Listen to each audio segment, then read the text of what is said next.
নমস্কাৰ। আজি আমাৰ এটি বহুত পুৰণি সপোন পূৰণ হ'ল।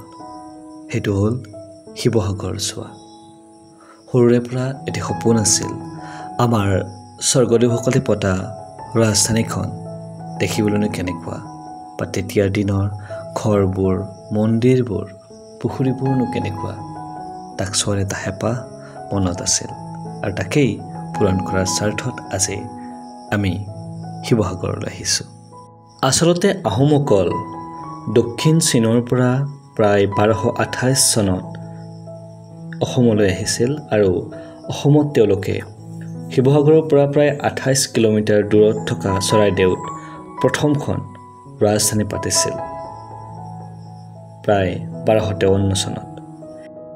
তেতিয়াৰ পৰাই আহোমসকলে অসমৰ জাতি জনজাতিৰ মাজত থকা বিভেদবোৰ বা ৰজাবোৰক একেলগ কৰি বৰ অসম কৰি পেলাই ৰাজত্ব কৰিছিল। আৰু তেতিয়াৰ পৰাই তেওঁলোকে অসমত বহুতো উন্নয়নমূলক কামো কৰিছিল, যেনেকৈ পুখুৰী খন্দা, মন্দিৰ বন্ধা ইত্যাদি ইত্যাদি। এই শিৱদৌলটো শিৱসাগৰ পুখুৰীৰ পাৰত 1734 চনত ৰাণী অম্বিকাৰ দ্বাৰা সজোৱা হৈছিল। এইটো অসমৰ সবাতোকৈ ওখ মন্দিৰ বুলি জনা যায়। এই মন্দিৰটো প্ৰায় 180 ফুট দীঘল আৰু 195 ফুট বহল।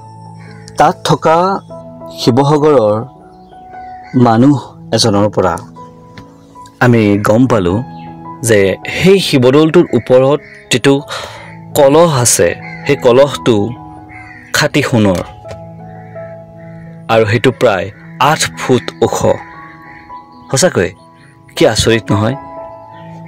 এটি সোণৰ কলহ শিৱদৌলৰ ওপৰত থৈ দিয়া হৈছে, যিটো প্ৰায় 8 ফুট ওখ, প্ৰায় 2 মিটাৰতকৈ অকণমান বেছি। আমাৰ পূৰ্বজসকল বা আমাৰ আগৰ যিবিলাক ৰজা আছিল, আহোম ৰজা স্বৰ্গদেউসকল, তেওঁলোকৰ দিনত যিবিলাক কীৰ্তিচিহ্ন সজাইছিল সেইবোৰ সঁচাকৈ অদ্বিতীয় আছিল। তেওঁলোকে বনোৱা যিবিলাক ইটা আছিল, সেই ইটাবোৰো আজিলৈকে তাত বেয়া হোৱা নাই, বা যিটো আমাৰ আজিকালিৰ ইটাৰ যিটো টেম্পাৰ কমি যোৱা বুলি কয়, সিহঁতৰ আজিলৈকে একো হৰণ ভগন একো হোৱা নাই। এডালো ৰড ব্যৱহাৰ নকৰাকৈ ইমান ডাঙৰ ডাঙৰ মন্দিৰ বা ৰাজমহল আজিও থিয় দি আছে, ইমান ভূমিকম্প, বতাহ, বৰষুণ, প্ৰাকৃতিক দুৰ্যোগৰ পিছতো। কিমান ধনী আছিল আৰ্কিটেক্সাৰৰ ক্ষেত্ৰত আমাৰ আহোম স্বৰ্গদেউসকল। যিয়ে নহওক, শিৱসিংহৰ পত্নী অম্বিকা দেৱীয়ে এই শিৱদৌলটো ভগৱান শিৱক আৰাধনা কৰাৰ কাৰণে সজাইছিল শিৱসাগৰ পুখুৰীৰ পাৰত। আৰু এই মন্দিৰটোৰ চাৰিওফালে এখন 8-10 ফুট বহল শিলৰ আৰু ইটাৰ বেৰ আছে।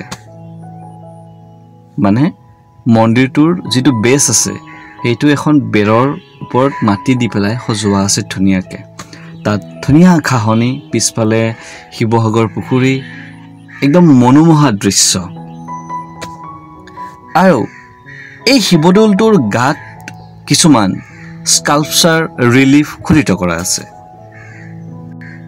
য'ত স্কাল্পটৰসকলে এনেদৰে সজাইছিল যে দুৰ্গাই যেতিয়া মহিষাসুৰক বধ কৰি আছিল, তেনেকুৱা টাইপৰ ৰিলিফ আছে।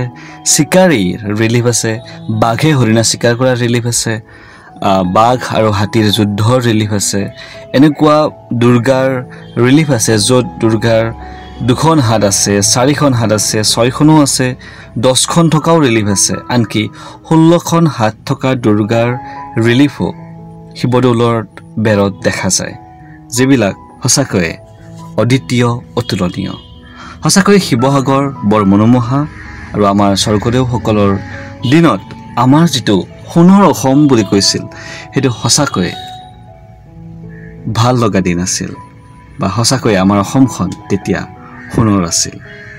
আৰু শিৱসাগৰত যাই পেলাই সঁচাকৈ আমি আমাৰ ইতিহাসৰ, আমাৰ সেই অসমীয়া বীৰত্ব, তাক যেন অনুভৱ কৰিছিলোঁ। 70 বাৰ মোগলক পৰাস্ত কৰাৰ যিটো জাতি, যিটো সাহস, সেই সাহসখিনি আমাৰ কীৰ্তিস্তম্ভবোৰত জিলিকি আছিল।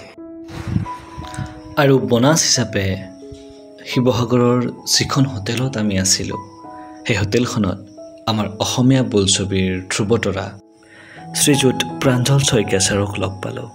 বহুত কথা পাতিলোঁ তেওঁৰ লগত।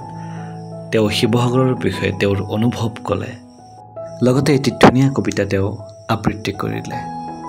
শিৱসাগৰৰ আন ভিডিঅ'বোৰ যদি আপোনালোকে চাব খোজে তেন্তে এই চেনেলটো ছাবস্ক্ৰাইব কৰিব আৰু ভিডিঅ'বোৰ কেনেকুৱা লাগিছে তাক নিশ্চয় জনাব। ধন্যবাদ।